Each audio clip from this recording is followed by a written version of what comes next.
The sun spilled gold across the vineyard, wrapping everything in a glow that felt too beautiful to be real. Fairy lights hung like fallen stars above the tables, and the air smelled of roses, champagne, and laughter. I remember thinking, this is it, the day I've waited my whole life for. My heart was light, my smile effortless. Every time I looked at Brandon, standing there in his crisp suit, my chest filled with warmth. It felt like the world had paused just to let us be happy. Friends and family danced under the lights, clinking glasses, celebrating our love like it was a promise carved in stone. I walked among them, floating almost, my dress brushing against soft petals scattered on the grass. Marina, our wedding planner, watched from the edge of the crowd, her clipboard tucked under her arm and pride in her eyes. She'd pulled off something magical, every candle, every flower in perfect harmony. But looking back, I know now, perfection can be deceiving. Sometimes it's the silence behind the laughter that tells the real story. When Marina finally approached me, I expected her to gush about how everything had gone flawlessly. Instead, she smiled in that distracted way people do when they've stumbled onto something strange. "You wouldn't believe it, Rebecca," she said lightly. When we reviewed the guest list this morning, I noticed someone had crossed out a name, Sophie Lane. I thought it was a mistake, but now I realize she must have come anyway. I laughed, confused, the name tugging at something deep in my memory. "Sophie Lane? Why does that sound familiar?" I asked, half joking, not knowing that the answer would rewrite my perfect day.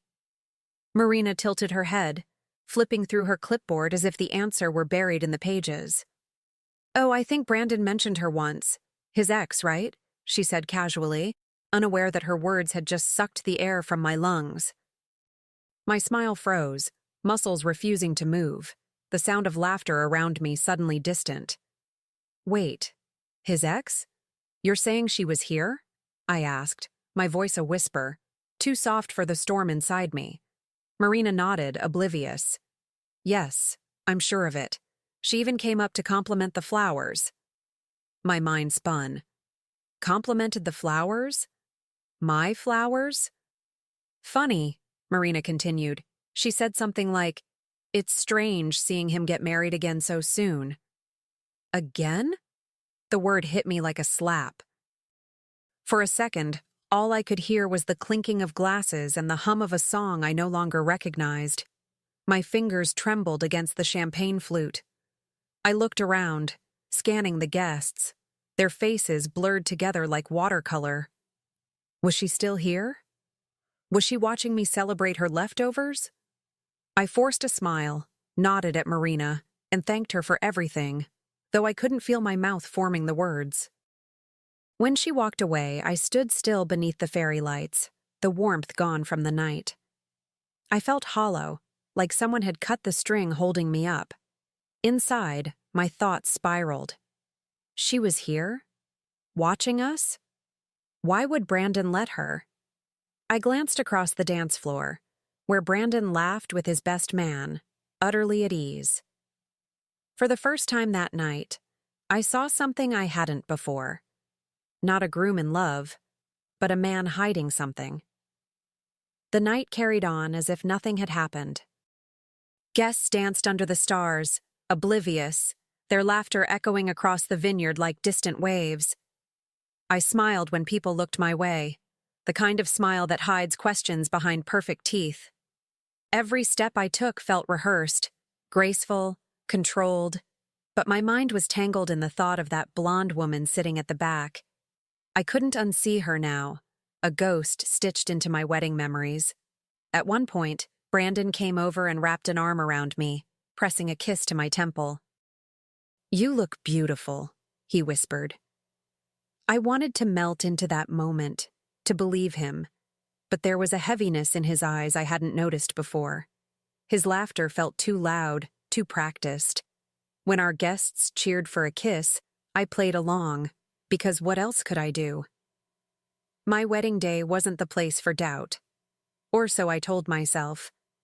When the night finally ended, the lights dimmed, and the last song faded, I stood for a while watching the empty dance floor. A few petals stuck to my shoes, crushed and fading just like the certainty I'd felt hours earlier. Everyone said it was the perfect day, but something deep inside me whispered that perfection had just cracked. I didn't know it then, but that crack would grow wider with every sunrise that followed.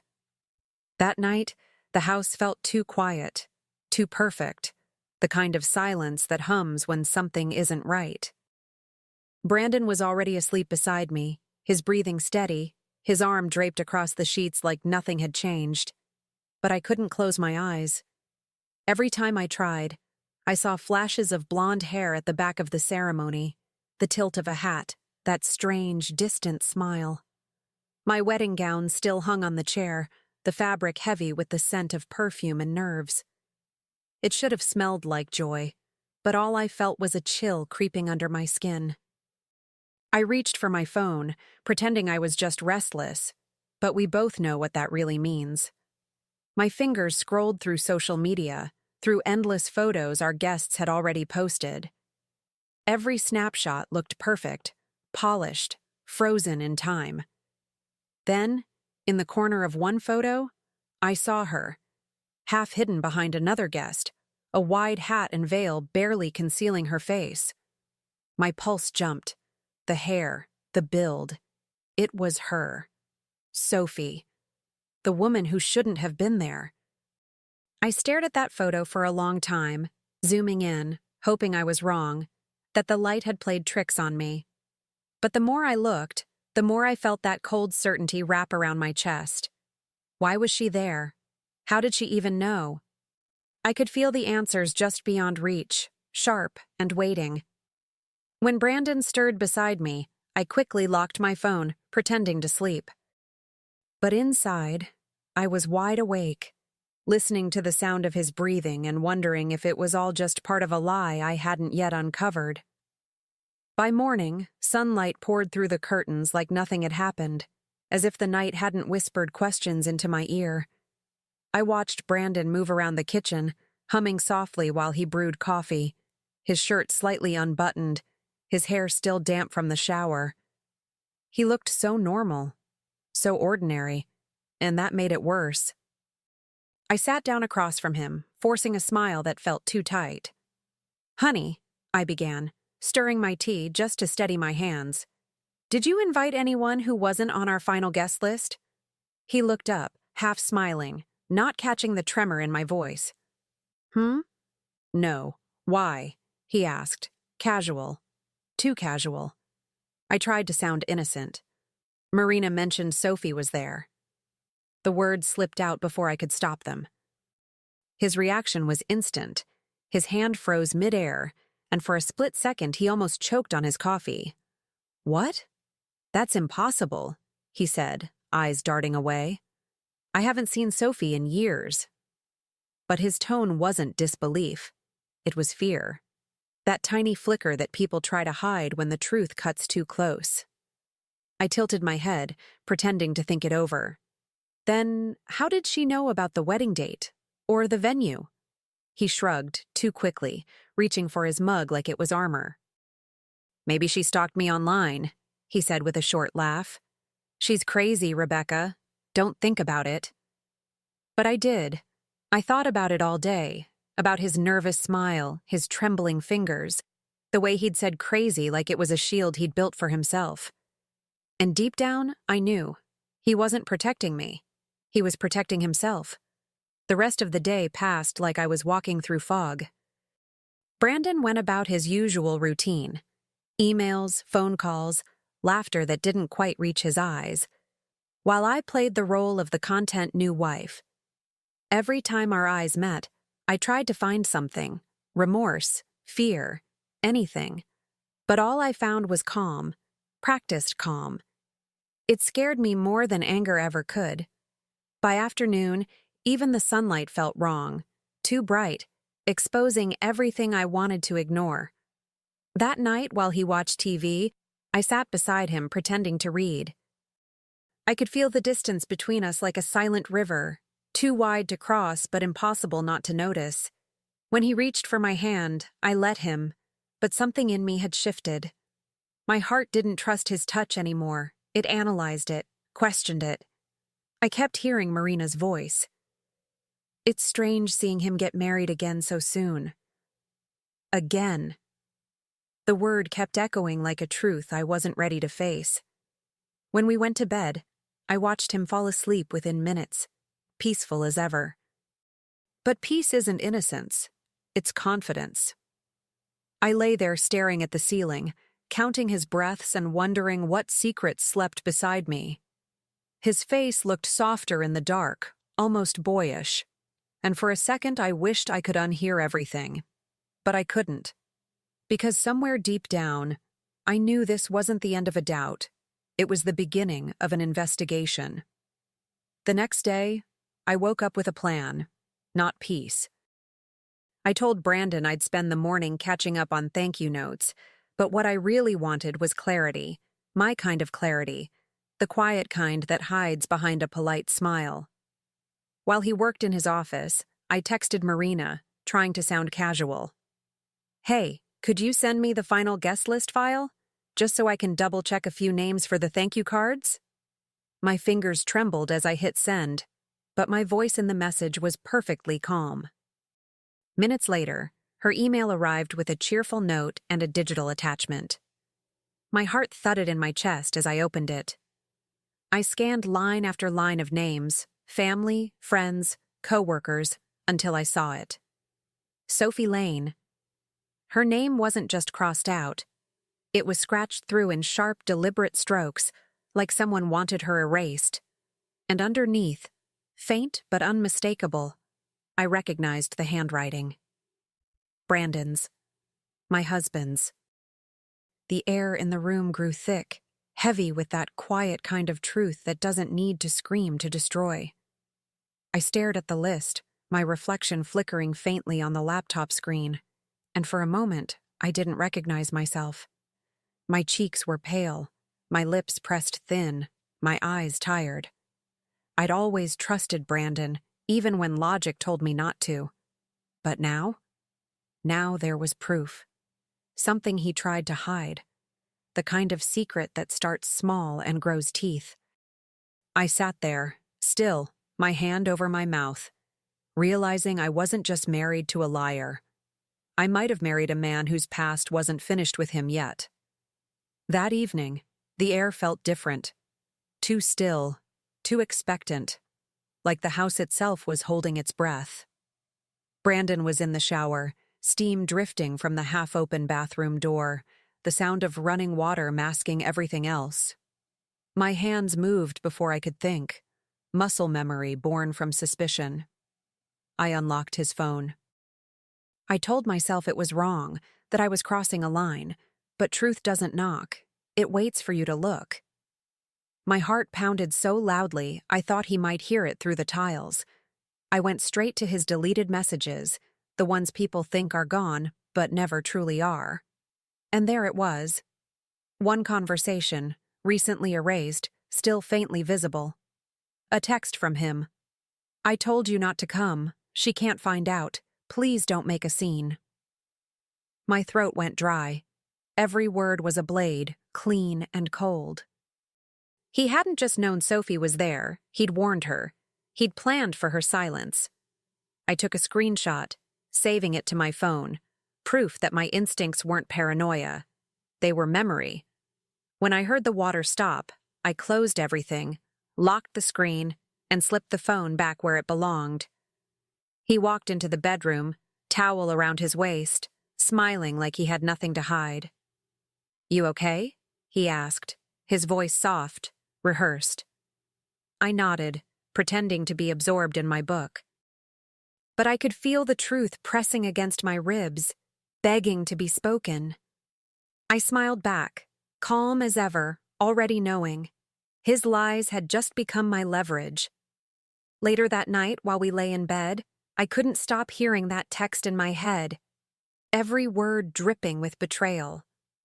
I stared at the ceiling, tracing the shadows cast by the moonlight, wondering how many lies can fit inside one marriage. My mind replayed every look, Every story, every time Brandon said, "Trust me." It was almost laughable how easily I had.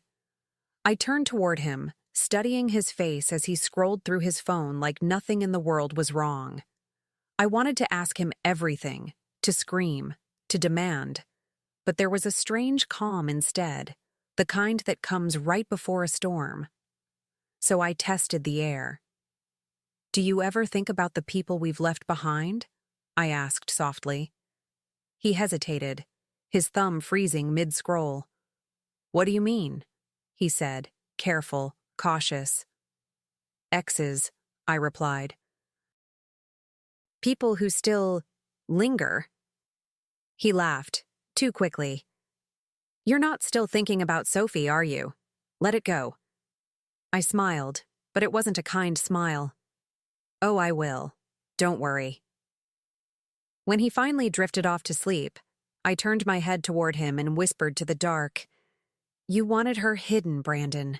I'll make sure everyone sees what you tried to bury." My voice barely carried, but the promise sat heavy in the air.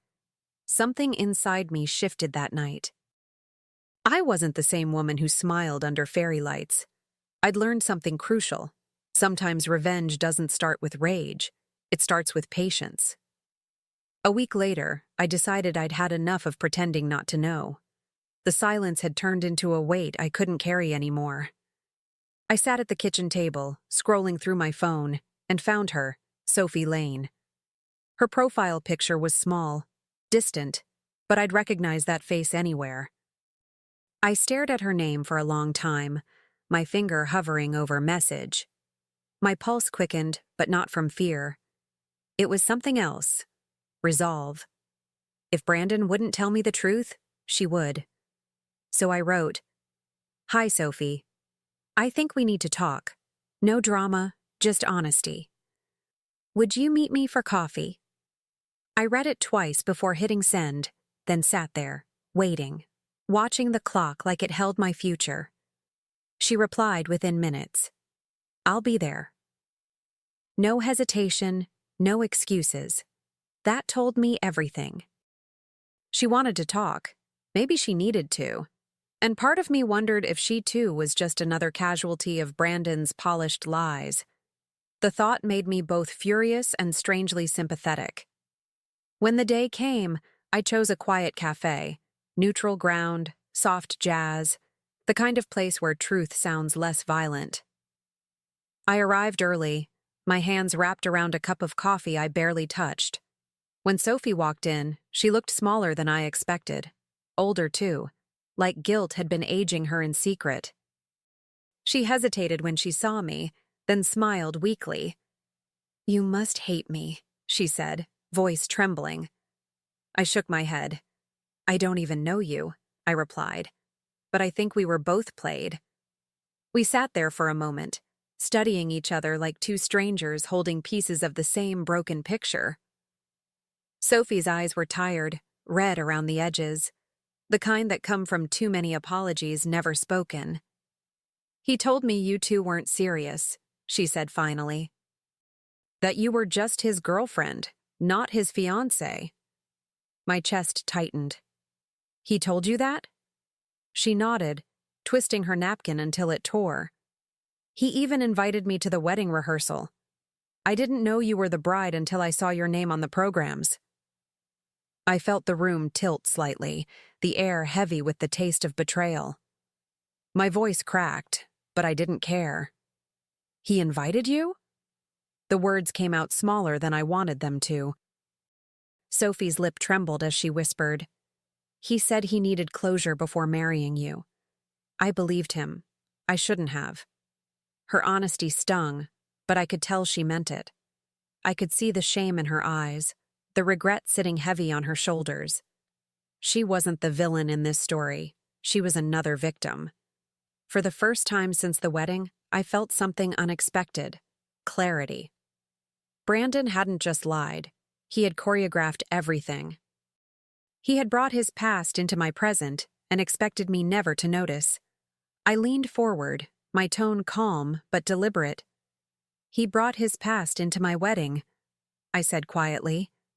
Sophie met my gaze, tears gathering. "What are you going to do?" I smiled faintly, my reflection flickering in the coffee's surface. "I'm going to bring his truth into his future." We left the cafe together, the afternoon sun sharp and bright, the kind of light that makes it impossible to hide. Sophie walked beside me in silence, her heels clicking on the pavement like punctuation marks to a sentence neither of us wanted to write. At the corner, she stopped and turned to me. "I really am sorry," she said softly. I believed her. Her sorrow wasn't performative. It was lived in, worn like a scar. I reached out and squeezed her hand. "You don't owe me an apology," I said. "He does." As she walked away, I stood there for a long time, watching her blend into the crowd until she disappeared completely. The city hummed around me. Cars, voices, life moving forward, while I stood still, frozen between the woman I'd been and the one I was becoming. Betrayal had stripped something from me, yes, but it had also sharpened me. There's a strange kind of freedom in seeing someone clearly for the first time, even when it breaks you. Brandon had taught me that lesson well. When I got home that evening, I didn't cry. I didn't scream. I poured a glass of wine, lit a candle, and opened my laptop. If he thought his secrets were safe behind charm and smiles, he was wrong. Every lie leaves a trail, and I had all the proof I needed. I watched our wedding video, frame by frame, the smile on his face now tainted with irony. And as the candle flickered beside me, I whispered to myself, "He gave me a story, and I'm going to make sure everyone hears it." 6 months later, the house looked exactly the way Brandon wanted. Polished, curated, perfect for an audience. Candles flickered on the dining table, the silverware gleamed, and laughter echoed through every corner. Friends and family filled the room, toasting to our beautiful marriage. I smiled, of course. I'd practiced that smile so well it almost felt real again. Brandon stood beside me, proud, confident, his hand resting lightly on my back as if he still owned me. But that night, the stage belonged to me. He made a toast, his voice warm and practiced. "To 6 months of love, laughter, and forever." Glasses clinked, applause followed, and he kissed my cheek for the cameras. He had no idea that beneath my calm, something far more dangerous simmered. Truth. My hands didn't tremble. My heart didn't race. I'd already lived through the worst of him. Tonight wasn't about emotion. It was about revelation. I'd planned every second, every cue, every word. He'd taught me how to lie beautifully. Now I'd teach him what exposure felt like. When it was my turn to speak, I rose slowly, the hem of my dress brushing against the marble floor. "Before we continue," I said sweetly, raising my glass, "I have a little surprise video to show. Something special from the wedding." The room buzzed with curiosity. Brandon smiled at me, that confident, clueless smile. He didn't know the screen behind him was already glowing to life. For the first time in months, I felt peace. Not the soft kind, but the kind that comes from justice finally breathing in your direction. The lights dimmed, and the soft music faded. On the screen, our wedding began to play. Smiles, vows, dancing under fairy lights. Guests sighed, charmed by the nostalgia. Then came the shift. A pause, a flicker, and suddenly the camera panned to her. Sophie, disguised in her wide hat, half hidden among the guests, watching from the shadows. Gasps rippled through the room. Someone whispered, "Who is that?" Brandon froze beside me, the color draining from his face like ink in water. I could almost hear his pulse pounding. The video continued, the images now sharper, deliberate. Text messages appeared in sequence, glowing across the screen like confessions etched in light. "I told you not to come. She can't find out." Then another. "You still mean something to me." the silence in the room turned suffocating. My heart didn't race. It steadied. Every syllable, every secret now had an audience. I didn't need to explain. The truth was doing the work for me, one sentence at a time. Brandon's hands clenched at his sides, trembling. He turned toward me, eyes wide, voice cracking. "Rebecca, what have you done?" he whispered. I smiled, calm and deliberate, the way you do when the storm you've been bracing for finally arrives. "Just what you did," I said softly. "Shared a memory." His lips parted, but no sound came out. Around us, guests exchanged looks, some shocked, some disgusted, others quietly satisfied. And in that silence, I felt something shift inside me. Not victory, not revenge exactly, just release. I was finally free of pretending. The video faded to black, leaving only the reflection of stunned faces across the room. Brandon stood frozen, one hand gripping his glass, the other twitching at his side. I lifted my champagne flute slowly, the ring on my finger catching the light one last time. "You let your ex crash our wedding," I said, voice steady, almost kind. I slipped the ring off and dropped it into his glass. The soft clink was louder than any applause could have been. "Consider this my RSVP to your lies." For a long moment, no one moved. Then came the murmurs, the awkward shifting, the sharp intake of breath, the whispered, "Did you see that?" I turned and walked toward the door, my heels echoing against the marble. Behind me, someone gasped as the ring sank beneath the bubbles. I didn't look back. I didn't need to.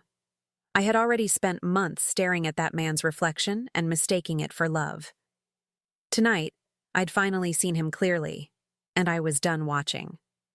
Outside, the night air hit my face, cool and alive. The stars shimmered faintly, like they were applauding in silence. My heart didn't hurt anymore. It beat with a strange calm, like something newly unchained. From inside, I heard the muffled chaos, the fallout, the disbelief. But it was just noise now, fading into the distance. I walked to my car, keys in hand, whispering to myself, "You wanted everyone to see a perfect wife, Brandon. Congratulations. They just did." Months later, I found myself sitting in the same cafe where everything had started to unravel. The air smelled of roasted coffee beans and soft redemption. Outside, the city moved on, people rushing, laughing, living.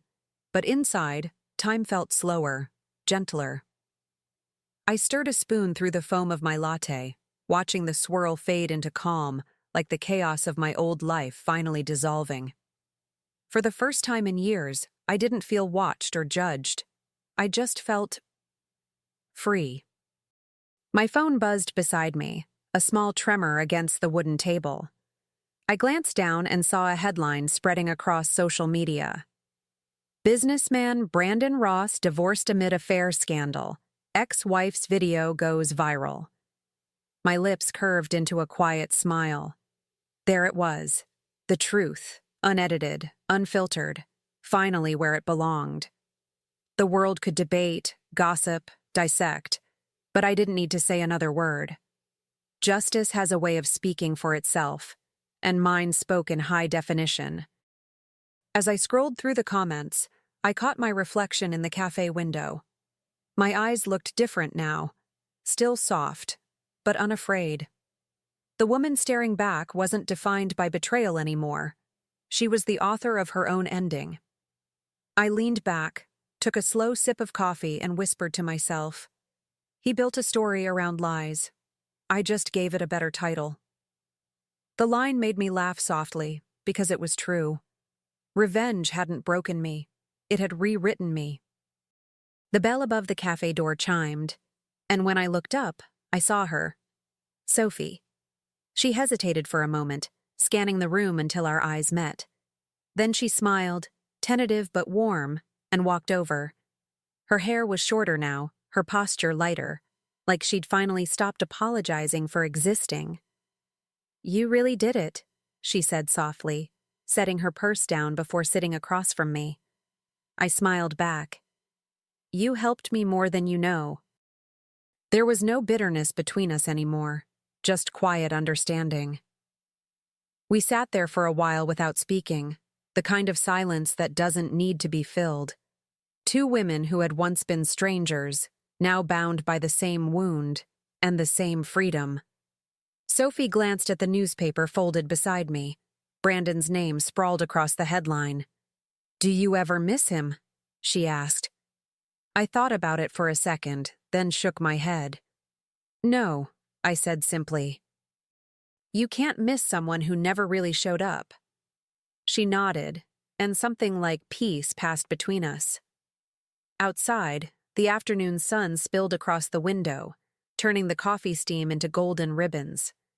It felt symbolic somehow, light finding its way through what used to be dark.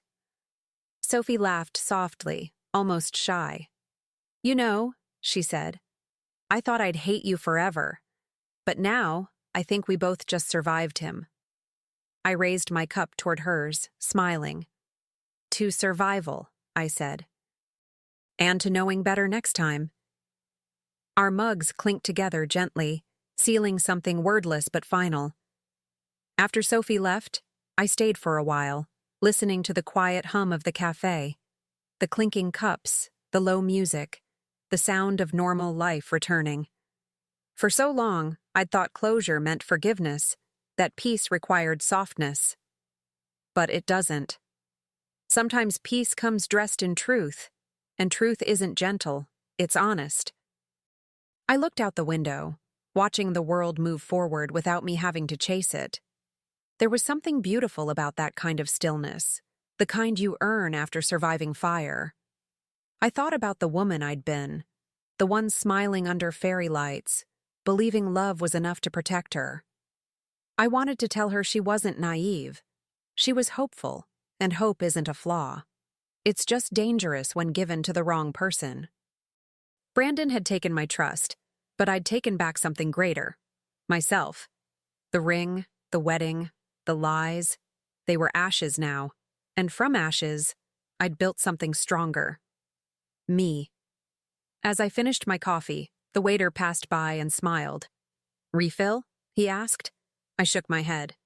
"No, thanks," I said, standing to leave. "I've had exactly what I needed." Outside, the breeze lifted my hair, and I walked into it, free and certain. Some stories end with heartbreak, others with revenge. Mine ended with freedom, and the quiet satisfaction of knowing that even the ghosts Brandon invited to our wedding had finally stopped haunting me.